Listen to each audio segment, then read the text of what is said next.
सरकार कहाँ छ? यो देशमा छ कि कतै छ?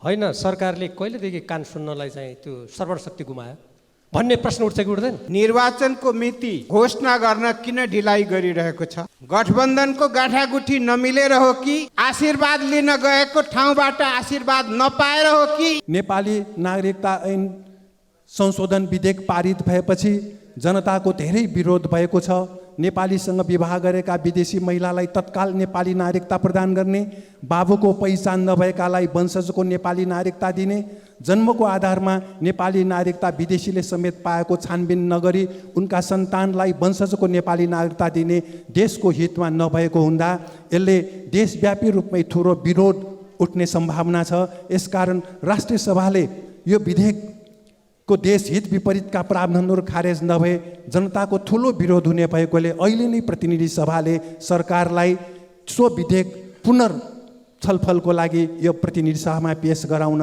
निर्देशन दिनु जरुरी छ। फिजीकरण र सिक्किमीकरणका विषयहरू उठाइन्छ र फिजीकरण र सिक्किमीकरण के हृदय त्रिपाठीजी यो देशको प्रधानमन्त्री हुनुभयो भने यो देश फिजीकरण हुन्छ?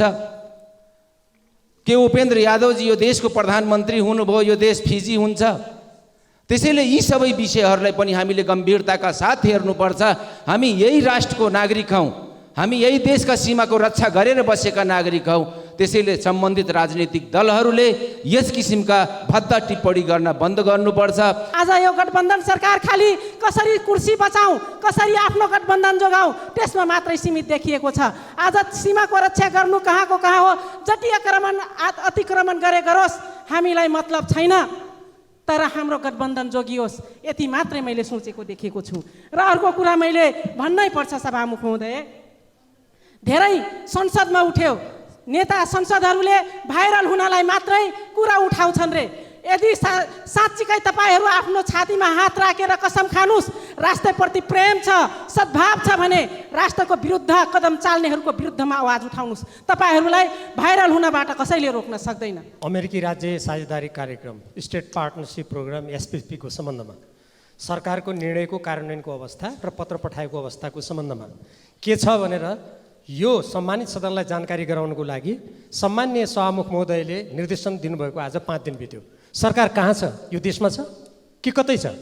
अन्तर्राष्ट्रिय सम्बन्ध समितिको निर्णय नमान्ने, अन्तर्राष्ट्रिय सम्बन्ध समितिले पहिले असार 5 गते नै निर्देशन दिएको थियो। अनि सम्मानित यो सदनमा नेपाली जनताको सार्वभौम सदनमा सम्माननीय सभामुखबाट दिएको निर्देशन पनि नसुन्ने, होइन सरकारले कहिलेदेखि कान सुन्नलाई चाहिँ त्यो सर्वशक्ति गुमायो भन्ने प्रश्न उठ्छ कि उठ्दैन? अब यसै सन्दर्भमा यसरी मैले यहाँभन्दा अगाडि पनि सम्मान्य सभामुख महोदय, म जो रोस्टरमा म उभिनुको तात्पर्य त अहिले खुल्यो होला नि, त्यति बेला जसले टिप्पणी गर्नुभएको थियो 1 महिना भयो सरकारले गरेको निर्णय, सम्मान्य सभामुखले दिएको निर्देशन पनि नसुन्ने, अन्तर्राष्ट्रिय सम्बन्ध समितिको कुरा पनि नसुन्ने, रोस्टमबाट बोल्दा अलिकति सुन्छ कि भनेको कानको उपचार त सम्मान्य सभामुख महोदय राम्ररी गर्नुपर्ने, नेपाली जनताले चुनावमा गर्छन् कि हेरौँ। अब यस सम्बन्धमा मैले पहिले पनि भनेको छु, हाम्रो देश सम्झौता पीडित देशको रूपमा रहेको छ भनेर। हालै भारत सरकारले अग्निपथ योजना अन्तर्गत अर्को यो सम्झौताको कुरा छ सम्मान्य सभामुख महोदय, भारतीय सेनामा तालिमसहित 4 वर्षका लागि सेना भर्ती गर्ने निर्णय गरेको छ। त्यसरी भर्ती भएकाहरूले जल थल आकाशमा खटाइएको ठाउँमा जानुपर्नेछ, काम गर्नुपर्नेछ। खटाइएकाहरूले कुनै निवृत्तिभरण, उपदान तथा पूर्व सैनिकले पाउने सुविधा तथा सेनाले पाउने महँगी भत्ता र सैनिक सेवा पारिश्रमिक पाउने छैनन्। सेवा निधि योजना अन्तर्गत केही रकम दिने कुरा त गरिएको छ, तर यस योजना अन्तर्गत भर्ती भएकाहरूलाई कुनै पनि समय सेवाबाट हटाउन सकिनेछ। यो मैले भारतले किन गर्यो भने उठा होइन, फेरि यहाँ भ्रम होला। नेपालीहरू गोर्खा भर्ती सन्धि अन्तर्गत जति बेला राणा शासन ढल्न लागेको थियो त्यो असमान सन्धि नेपालीहरूमाथि थोपरिएको थियो। त्यो अन्तर्गत गोर्खा भर्ती सन्धि अन्तर्गत भारतीय सेनामा भर्ती हुने नेपालीको हकमा उक्त प्रावधान लागू हुन्छ कि हुँदैन? परराष्ट्र मन्त्रालय कतै छ कि? प्रधानमन्त्रीज्यू कता हुनुहुन्छ? उहाँलाई कुनै जानकारी छ कि? यसबारे नेपाल सरकारले कुनै चासो राखेको वा भारत सरकारसँग कुरा गरेको छ कि छैन? यदि नेपालीलाई समेत उक्त योजना अन्तर्गत भारतीय सेनामा भर्ना गरिएमा त्यो गोर्खा भर्ती सन्धिको उल्लङ्घन हुन्छ। यस्तो अवस्थामा नेपालले सन्धि भङ्ग गर्ने दिशामा अगाडि बढ्नुपर्ने हुन्छ। हुन त यो गठबन्धन सरकारले एउटा सामान्य सिमाना मिचिएको कुरामा पनि वार्ता गर्न सक्दैन, जो खुलेआम देखिएका छौँ हामीले। र अर्को कुरा यो प्रबुद्ध व्यक्ति समूहको प्रतिवेदन बुझ्नु पर्यो भनेर पनि भन्न सक्दैन।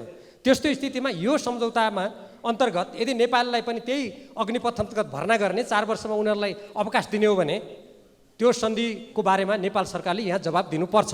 त्यो के हुने, भर्ती हुने नेपालीको हकमा के हुन्छ? म त्यो प्रश्न उठाउँदैछु, किनभने यसले भोलि गम्भीर समस्या उत्पन्न गर्छ। सम्मान्य सभामुख महोदय, यस्तो अवस्थामा नेपालले सन्धि भङ्ग गर्नुपर्ने कुरा मैले उल्लेख गरिहालेँ। यसबारे के भइरहेको छ? यस सम्मानित सदनलाई र सदन मार्फत नेपाली जनतालाई विशेष गरी जो व्यक्तिहरू भारतीय सेनामा भर्ती हुन जान्छन् उहाँहरूले थाहा पाउनुपर्छ कि पर्दैन? यो जनउत्तरदायी सरकार हो कि होइन? कि गठबन्धनको नाममा खालि यो नागरिकता गर्ने, भारत जाने, अनि भारतबाट आएपछि कुनै पार्टीले अर्को पार्टीसँग विचार नमिल्नेसँग सामूहिक कार्यक्रम गर्छौँ भन्ने कि यस्तैमा रुमल्लिराखेको हो? सम्मान्य सभामुख महोदय, यसैसँग सम्बन्धित गोर्खावर्ती सन्धि समझौता अन्तर्गत संयुक्त अधिराज्यको सेनामा भर्ती भई अवकाश प्राप्त गरेका नेपालीहरूले लामो समयदेखि आफ्ना पीडा, वेदना र समस्या उल्लेख गर्दै मागहरू पनि अगाडि सार्दै आएका छन्। उनीहरूले बेलायती अदालतमा मुद्दा लडेर आंशिक रूपमा सफलता पनि हासिल गरेका छन्। नेपाल सरकारसँग अनेकौँ पटक असमान र अपमानजनक गोर्खावर्ती सन्धि खारिज गर्न र भूतपूर्व गोर्खाका समस्या समाधान गर्न बेलायत सरकारसँग वार्ता गर्न माग पनि गरेका छन्। यो मागहरू, उनीहरूका पत्रहरू यहाँ छन्। नेपाल सरकारलाई पनि उहाँहरूले दिनुभएको छ। यस सम्बन्धमा प्रतिनिधि सभाको अन्तर्राष्ट्रिय सम्बन्ध समितिले विभिन्न समयमा सरकारवाला र विषय विज्ञहरूसँग छलफल गरी नेपाल सरकारलाई निर्देशन पनि दिएको छ। तर हालसम्म नेपाल सरकारको तर्फबाट कुनै सार्थक पाइला चालिएको छैन। ब्रिटिस गोर्खाले प्राप्त गर्ने निवृत्तिभरण लगायतको रकम सोझै नेपालका ब्याङ्कमा नपठाएर बेलायत सरकारले भारतीय ब्याङ्कमा पठाउने अनि उनीहरूले भारतीय रुपियाँ पाउने। यहाँ सरकार विदेशी मुद्रा छैन भनेर चिच्याउने, तर त्यसको बारेमा वार्ता नगर्ने। सन् 1947 को त्रिपक्षीय सन्धि अन्तर्गत भारत र बेलायतमा मात्र होइन, बेलायतले नेपालीहरूलाई सिङ्गापुर प्रहरीमा पठाउने गरेको पनि 73 वर्ष भइसक्यो। नेपालले सिङ्गापुर र ब्रुनाईसँग त्यहाँ नेपालीहरूलाई सेना र प्रहरी पठाउने कुनै सम्झौता गरेको छैन। तर बेलायतले ब्रिटिस सेनामा गएका नेपालीहरूलाई ती देशमा पठाउने, तर उनीहरूले प्राप्त हुने पारिश्रमिक पुरा नदिएर त्यसको ठुलो हिस्सा आफू खाने। कस्तो लोकतन्त्र, कस्तो अन्तर्राष्ट्रिय कानुन, कस्तो मर्यादा, कस्तो सार्वभौमसत्ता नदिएर त्यो ठुलो हिस्सा आफूले लिने गरेको अमानवीय शोषण गरिरहेको छ। समान कामको लागि समान पारिश्रमिक दिइएको छैन। ब्रिटिस गोर्खा सरह निवृत्तिभरण र परिवारका सदस्यहरूलाई आवासीय प्रवेशाज्ञा, सन्तानले गर्न पाउने अनुमति र स्वास्थ्य सुविधा दिएको छैन। अन्य देशको नागरिकता प्राप्त नेपाली मूलका महिलाहरूसँग विवाह गर्न दिइँदैन। सिङ्गापुर प्रहरीमा कार्यरत नेपालीहरूका पत्नीहरूलाई सिङ्गापुरमा निर्वाध हिँडडुल समेत गर्न बन्देज गरिएको गुनासो छ। यी कुराहरूलाई उठाएर ब्रिटिस गोर्खा भूतपूर्व सैनिक सङ्गठन सिङ्गापुर गोर्खाज विभागको तर्फबाट बेलायती सरकार र नेपाल सरकार समक्ष मागपत्र पनि पेश गरिएका छन्। यस सङ्गठनले गोर्खावर्ती सन्धि असमान अपमानजनक रहेको भन्दै यसको खारेजीको निरन्तर माग गरिरहेको छ।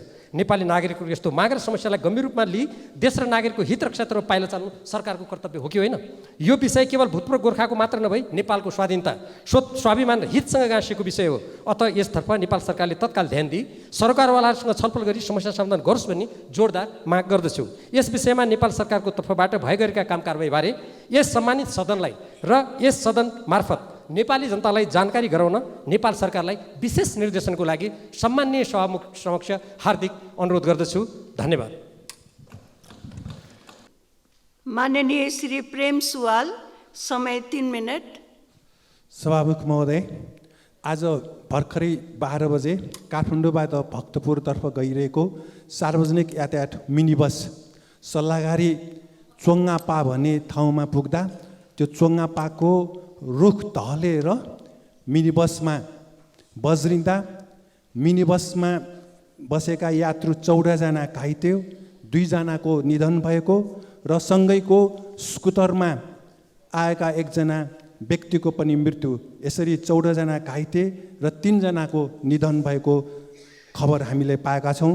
र यो घटनास्थलमै भएको मृत्यु र दर्जनौंको घाइतेबारे सरकारले तत्कालै ध्यान दिनुपर्छ र घाइतेहरूको निःशुल्क उपचारको व्यवस्था गरी ज्यान बचाउनु जरुरी छ भने पीडितहरूलाई क्षतिपूर्तिको बन्दोबस्त गर्नु जरुरी छ। सभामुख महोदय, सल्लाहगारी चोङ्गापाको अन्य रुखहरू पनि ढल्ने सम्भावना भएको हुनाले सम्बन्धित सरकारी निकाय मार्फत आवश्यक उपाय अपनाउने र अर्को दुर्घटना हुन नदिने व्यवस्था गर्नु जरुरी छ। र हामीलाई प्राप्त अनुसार 1 जना निधन भएका 1 जनाको अहिलेसम्म पहिचान नखुलेको र 2 जना मध्ये 1 जना निधन भएका व्यक्तिको नाम स्कुटीमा आएका विशेष खरबुजा र मिनी बसको कान्छा बखार्यो भन्ने हामीलाई प्राप्त भएको छ। र सल्लाहकारीको यो दुर्घटना अन्य देशको अन्य ठाउँमा पनि हुने सम्भावना छ यो वर्षामा। त्यसकारण सरकारले यो यस्तो किसिमको दुर्घटना हुन नहुने गरी आवश्यक बन्दोबस्त गर्न म सरकारको ध्यान आकर्षण गराउन चाहन्छु। सभामुख महोदय, नेपाली नागरिकता ऐन संशोधन विधेयक पारित भएपछि जनताको धेरै विरोध भएको छ। नेपालीसँग विवाह गरेका विदेशी महिलालाई तत्काल नेपाली नागरिकता प्रदान गर्ने, बाबुको पहिचान नभएकालाई वंशजको नेपाली नागरिकता दिने, जन्मको आधारमा नेपाली नागरिकता विदेशीले समेत पाएको छानबिन नगरी उनका सन्तानलाई वंशजको नेपाली नागरिकता दिने देशको हितमा नभएको हुँदा यसले देशव्यापी रूपमै ठुलो विरोध उठ्ने सम्भावना छ। यसकारण राष्ट्रिय सभाले यो विधेयकको देश हित विपरीतका प्रावधानहरू खारेज नभए जनताको ठुलो विरोध हुने भएकोले अहिले नै प्रतिनिधि सभाले सरकारलाई सो विधेयक छलफलको लागि यो प्रतिनिधि सभामा पेश गराउन निर्देशन दिनु जरुरी छ। सभामुख महोदय, अमेरिकी सरकारको स्टेट पार्टनरसिप प्रोग्राम खारेज गर्ने बारे मन्त्री परिषदले गरेको निर्णय अहिलेसम्म बाहिर नआएको र परराष्ट्रले पत्र नपठाएको विषय हामीले तेस्रो पटक यो संसदमा बोल्दैछौँ। तत्काल त्यो पत्र पठाउने काम होस् र एमसीसी सम्झौता देशको हित विपरीत भएकोले यसलाई खारेज गर्न पुनः यो सदनमा सरकारले पेश गराउने बन्दोबस्त होस्। धन्यवाद। 4 मिनट। सम्माननीय सभामुख महोदय, म दाङ जिल्ला क्षेत्र नम्बर 1 मा पर्ने 22वटा नाकावासीहरूको आवाज जस्ताको त्यस्तै सदनमा प्रस्तुत गर्न चाहन्छु। सिमानाको पीडा के हो? सीमावर्ती क्षेत्रमै बसेर गरी खानेलाई मात्रै थाहा हुन्छ कि सिमानाको पीडा के हो। सभामुख महोदय, राजपुर गाउँपालिका वार्ड नम्बर 7 भैसाही नाका निवासीले भन्नुहुन्छ, माथिका आउँछन् घुमेर जान्छन्, तर सीमा नाकामा बस्ने जनताहरूको समस्या जिउको तिउ छ। 10 वर्षे सशस्त्र युद्धमा हामी नाकावासी बस्ने सेल्टर दियौँ र सशस्त्र आन्दोलन शान्ति प्रक्रियामा आएको 16 वर्ष पनि भइसक्यो। सरकारमा पनि पुगे, घोराही बजारमा ठुल्ठुला महल बनाए, राप्ती नदीको किनारमा ठुल्ठुला क्रसरका मालिक भए। हामी नाकावासीहरूले के पायौँ? अहिलेसम्म खानेपानी, बिजुली, स्वास्थ्य, शिक्षा, रोजगारी, बाटोघाटो, सञ्चार र समेत हामीबाट अहिलेसम्म हामी त्यसबाट पनि वञ्चित छौँ। हामी मातृभूमिको कसम खाएर आफ्नो भूगोलको रक्षा गरिरहेका छौँ, वर्षौँदेखि बसेका छौँ, तर हाम्रो हातमा आफैले उपभोग गरेको जमिनको लाल पूर्जा पनि पाएका छैनौँ भन्दैछन् त्यहाँ नाकावासीहरू। सभामुख महोदय, खुल्ला सिमाना भएकै कारण मानव तस्करी, चोरी, निकासी, अवैध कारोबार र मुख्य रूपमा भारतीय पक्षले भूमि अतिक्रमण, सीमामा नेपालीमाथि ज्याजती गरेको पाइन्छ। किनकि हामी नेपाली विवश र लाचार छौँ, किनकि त्यही भूमि प्रयोग गर्नुपर्छ, त्यही बाटोमा हिँड्नुपर्छ। बाध्यताले सभामुख महोदय, भैसाही नाका, सालभौरी लगायत 22वटा नाका रहेको छ, तर त्यो ठाउँमा अहिलेसम्म आफ्नै नेपालीहरूसँग कुरा गर्नु पर्दाखेरि भारतीय सिम प्रयोग गर्नुपर्ने बाध्यता, यदि फोनै गर्नु पर्यो भने रुखमा झुन्ड्याएर सिडिएमए त्यसको प्रयोग गर्नुपर्ने अवस्था भएको नाताले अहिलेसम्म बिजुलीबाट वञ्चित छन्। खानेपानी भारतमा लिन जानुपर्ने बाध्यता छ, तर पनि अहिलेसम्म त्यहाँका जनताहरू सबै थोकबाट वञ्चित छन्। र अर्को कुरा, 10 वर्ष सशस्त्र युद्धमा हामीले धेरै सपोर्ट गऱ्यौँ, आज सत्तामा पुगेका छन्, तर आज हाम्रो समस्या जहीँको तहीँ छ। कसले सुनिदिने? तपाईँ जस्ताको तस्तै सदनमा सुनाइदिनुहोस् भनेर उहाँको जनताको माग मैले जस्ताको तस्तै सुनाएँ। सभामुख महोदय, अहिलेसम्म हाम्रो दाङ देउखुरीमा मात्रै 77वटा सीमा स्तम्भहरू छन्, एउटा हराएको छ, तर अहिलेसम्म सरकार बेखबर छ। अझै 11वटा मर्मत गर्नुपर्ने अवस्था छ र त्यहाँका सुरक्षाकर्मीहरू आफै विवश छन्, लाचार छन्। अरूको घरमा भाडा बसेर छाप्रोमा तहरामा कसरी सीमाको रक्षा गर्न सक्छन्? आज यो गठबन्धन सरकार खालि कसरी कुर्सी बचाउँ, कसरी आफ्नो गठबन्धन जोगाउँ त्यसमा मात्रै सीमित देखिएको छ। आज सीमाको रक्षा गर्नु कहाँको कहाँ हो, जति अतिक्रमण गरोस् हामीलाई मतलब छैन, तर हाम्रो गठबन्धन जोगियोस्, यति मात्रै मैले सोचेको देखेको छु। र अर्को कुरा मैले भन्नै पर्छ सभामुख महोदय, धेरै संसदमा उठ्यो, नेता संसदहरूले भाइरल हुनलाई मात्रै कुरा उठाउँछन् रे। यदि साँच्चीकै तपाईँहरू आफ्नो छातीमा हात राखेर कसम खानुस्, राष्ट्रप्रति प्रेम छ, सद्भाव छ भने राष्ट्रको विरुद्ध कदम चाल्नेहरूको विरुद्धमा आवाज उठाउनुस्। तपाईँहरूलाई भाइरल हुनबाट कसैले रोक्न सक्दैन। यो कुरा मैले राख्न चाहेँ। आज राष्ट्रियताको सवालमा आज दिन प्रतिदिन दलदलमा फसिँदै गइराखेको छ, तर आज हामी देश र जनताको कर उठाएको पैसाबाट हामी भत्ता पचाउने, अनि त्यसपछि के भन्छ राष्ट्रको विषयमा कुरा उठाउँदा फेरि तपाईँहरूलाई अप्ठ्यारो महसुस हुने। यो कस्तो विडम्बना सभामुख महोदय।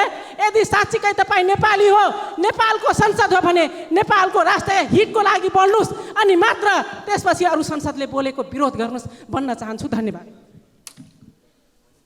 माननीय सदस्यहरू, विशेष समयमा माननीय सदस्यहरूले बोल्ने क्रम यहीँ समाप्त हुन्छ। माननीय श्री अत्हर कमाल मुसलमान, समय 6 मिनट।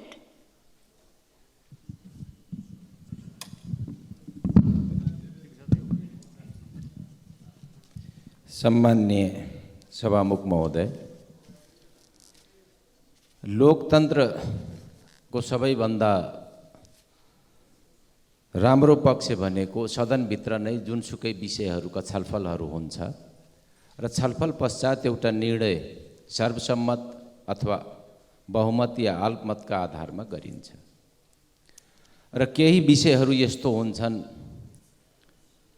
विदेश नीति, सुरक्षा नीति या राष्ट्रियताका विषयहरू जसमा सबै दलहरू एकै ठाउँमा उभिएर राष्ट्रलाई समृद्ध गर्ने हो। तर अहिले हिजो अस्ति मात्रै हामीले पास गरेको नागरिकता विधेयकका विषयमा यस सदनभित्र रहेका सम्मानित दलहरूका सम्मानित नेताहरूबाट जुन किसिमको अभिव्यक्तिहरू आइराखेको छ, त्यसले यो देशलाई समृद्ध गर्ने हो, लोकतन्त्रलाई बलियो बनाउने हो, या हामीले कहीँ न कहीँ द्वन्द्व सिर्जना गरेर त्यो द्वन्द्व मार्फत आफ्नो राजनीतिक अभिष्ट पूरा गर्न खोजेका छौँ, यसतर्फ हामी सचेत हुनुपर्ने अवस्था देखिन्छ। सामाजिक सञ्जाल होस् या प्रिन्ट मिडिया होस् या हामीले हेर्न सक्छौँ टेलिभिजनहरू, ती सबैमा एउटा विषय के देखाइएको छ भने एक हातमा सिन्दुर र अर्को हातमा नागरिकता। यो देशमा खालि हिन्दू धर्मावलम्बीहरू मात्रै छैनन्, यहाँ मुस्लिम पनि छन्, क्रिस्चियन पनि छन्, बौद्धिस्टहरू पनि छन्, र ती सबैले सिन्दुरका प्रयोग गर्दैन। त्यसैले एउटा हिन्दू धर्मको आस्थामाथि सिन्दुरको प्रायोजन नै विवाह गर्नु हो, र त्यो विवाह पश्चात के हुन्छ भने चाहे त्यो स्वदेशको महिला हुन् या विदेशकी महिला हुन्, उनले आफ्नो सम्पूर्ण जीवन सिन्दुर लगाउने व्यक्ति उप समर्पण गर्दै धार्मिक विषय भएको नाताले यस किसिमका अभिव्यक्तिहरूले कहीँ न कहीँ धार्मिक सद्भाव राख्ने, आस्था राख्ने व्यक्तिहरूमाथि यसले ठोस पुर्याउँछ। त्यसैले यस किसिमका अभिव्यक्ति दिनेहरू नेतृत्वमा रहेका साथीहरू पनि सचेत हुनुपर्छ र प्रिन्ट मिडियादेखि अन्य मिडियाका साथीहरू पनि सचेत हुनुपर्छ। किनभने हामीले नागरिकतालाई जुन किसिमले अगाडि बढाएका छौँ त्यो यो राष्ट्रको हितको लागि बढाएका छौँ, र यसकै प्रमुख प्रतिपक्षी दल जो हिजो सत्तामा थियो, सत्तामा हुँदाखेरि नै सहमति गरेर अध्यादेशको रूपमा लिएर आयो र त्यही विधेयकलाई अहिले हामीले पेश गरेका छौँ र त्यही विधेयक पारित गरिसकेका छौँ। र पारित भइसकेको विधेयकमाथि यति धेरै टीका टिप्पणी जिम्मेदार राजनीतिक दलहरूबाट आउनु यो देशको लागि दुर्भाग्य हुन्छ। किनभने त्यहाँ अर्को कुरा के भनिन्छ भने फिजीकरण र सिक्किमीकरणका विषयहरू उठाइन्छ, र फिजीकरण र सिक्किमीकरण के हृदय त्रिपाठीजी यो देशको प्रधानमन्त्री हुनुभयो भने यो देश फिजीकरण हुन्छ, के उपेन्द्र यादवजी यो देशको प्रधानमन्त्री हुनुभयो यो देश फिजी हुन्छ। त्यसैले यी सबै विषयहरूलाई पनि हामीले गम्भीरताका साथ हेर्नुपर्छ। हामी यही राष्ट्रको नागरिक हौँ, हामी यही देशका सीमाको रक्षा गरेर बसेका नागरिक हौँ, त्यसैले सम्बन्धित राजनीतिक दलहरूले यस किसिमका भद्दा टिप्पणी गर्न बन्द गर्नुपर्छ र राष्ट्रिय सभाबाट तत्काल यो विषयलाई के हुन्छ भने पारित गरेर देशमा द्वन्द्वको परिस्थितिको अन्त्य गरिनुपर्छ। सभामुख महोदय, धन्यवाद। माननीय श्री दिल कुमारी, माननीय श्री महेश बस्नेत, समय 5 मिनट। सम्मान्य सभामुख महोदय, आज भक्तपुरको सल्लाहघारीमा मिनी बस र स्कुटरलाई सल्लाहको रुख ढलेर खिचेर त्यहाँ 9 जना साथीहरू घाइते भएका छन्। म उहाँहरूको शीघ्र स्वास्थ्य लाभको कामना व्यक्त गर्न चाहन्छु र यो 25 वर्षभन्दा पुराना बसहरूलाई हटाइरहने चलाइरहने जुन सरकारको निर्णय छ अविलम्ब फिर्ता लिन अनुरोध गर्छु र 40 वर्षभन्दा पुराना सल्लाहका जीर्ण रुखहरूलाई हटाउन निमित्त म वन मन्त्रालय र भक्तपुर नगरपालिकालाई समेत अनुरोध गर्न चाहन्छु। उहाँहरूको लापरवाहीको कारणले यो घटना घटेको छ। सम्मान्य सभामुख महोदय, आज मैले के विषय राख्न खोजेको छु भने अधिवक्ता जगदीश दाहाल र एकजना पूर्व सचिवले आज एउटा कुरो बाहिर ल्याउनुभयो। केही बिचौलिया साथीहरू र सरकारका एकजना बालवाला मन्त्रीज्यूले संवैधानिक परिषदका नियुक्ति लिनको निमित्त उचित रकमको प्रबन्ध गर्नुहोस्, हामी गर्छौँ भनेर भन्नुभयो र उहाँले अस्वीकार गरेका कारणले त्यो विषय आज एउटा चर्चित राष्ट्रिय दैनिकले बाहिर ल्याएको छ। आज संविधान परिषदको बारेमा हामी अलि गम्भीरताका साथ छलफल गर्नुपर्ने ठाउँमा छौँ भन्ने लाग्छ सभामुख महोदय। संविधानको धारा 284 संवैधानिक परिषद सम्बन्धी व्यवस्था गरिएको छ। संवैधानिक परिषदमा लोकसेवा आयोग, निर्वाचन आयोग, अख्तियार, महालेखा परीक्षक कार्यालय लगायतका 13वटा आयोगहरू पर्छन्। ती 13वटा आयोगका नियुक्तिहरू निष्पक्ष हुन्, स्वतन्त्र हुन्, त्यहाँ योग्य मान्छेहरू पुगुन्, त्यहाँ ख्यातिप्राप्त मान्छेहरू पुगुन्, त्यहाँ इमान्दार मान्छेहरू पुगुन् भन्ने संविधानको मनसाय बुझिन्छ। त्यसो भएको हुनाले संवैधानिक परिषद सम्बन्धी व्यवस्थामा राज्यका 3 निकायका प्रमुखहरू, प्रतिनिधि सभाको उपसभामुख र प्रतिपक्ष दलको नेतासहित 6 जनाको व्यवस्था गरिएको छ। त्यहाँ कुनै कोरम पुग्ने या नपुग्ने कुराको व्यवस्था गरिएको छैन, बहुमत अलमतको व्यवस्था गरिएको छैन। तर विगतको हाम्रो तितो अनुभव के छ भने केपी ओली सरकार छँदाखेरि 52 जना संवैधानिक परिषदका नियुक्तिहरूलाई नियुक्ति गर्ने सन्दर्भमा अहिलेका प्रधानमन्त्री तत्कालीन प्रमुख प्रतिपक्ष दलको नेता कहिले त्यो बैठकमा जानु भएन। अहिलेको सम्मान्य सभामुखज्यू कहिले त्यो बैठकमा जानु भएन। केपी ओली सरकारले बाध्य भएर अध्यादेश ल्याउनु पर्यो। यदि अध्यादेश ल्याएर संवैधानिक नियुक्ति गरेको थिएन भने यो स्थानीय तहको निर्वाचन हुने थिएन, किनभने निर्वाचन आयोगका प्रमुख आयुक्तदेखि लिएर 3 जना सदस्यहरू त्यतिखेर नियुक्ति भएका थिए। आज त्यो अध्यादेशको बारेमा जुन ढङ्गले रोइलो गरियो, सदनमा लोकतन्त्रमाथिको हमला भनेर भाषण पनि सुन्यौँ हामीले। सम्मान्य सभामुख स्वयं तपाईँ आफै सर्वोच्च अदालतमा पुग्नुभयो र पर्सि 11 गते त्यसको पेशी हुँदैछ। सर्वोच्च अदालतमा यो विचाराधीन अवस्थामा छ। सर्वोच्च अदालतमा विचाराधीन अवस्थाका मुद्दाहरूका बारेमा प्रतिनिधि सभामा बोल्न पाइँदैन अथवा सङ्घीय संसदमा बोल्न पाइँदैन भन्ने मान्यता छ। तर हामी सुन्दैछौँ राष्ट्रिय सभामा संवैधानिक परिषद सम्बन्धी विधेयकलाई फेरि घुमौरो बाटोबाट प्रतिनिधि सभालाई बायस गरेर ल्याइँदैछ।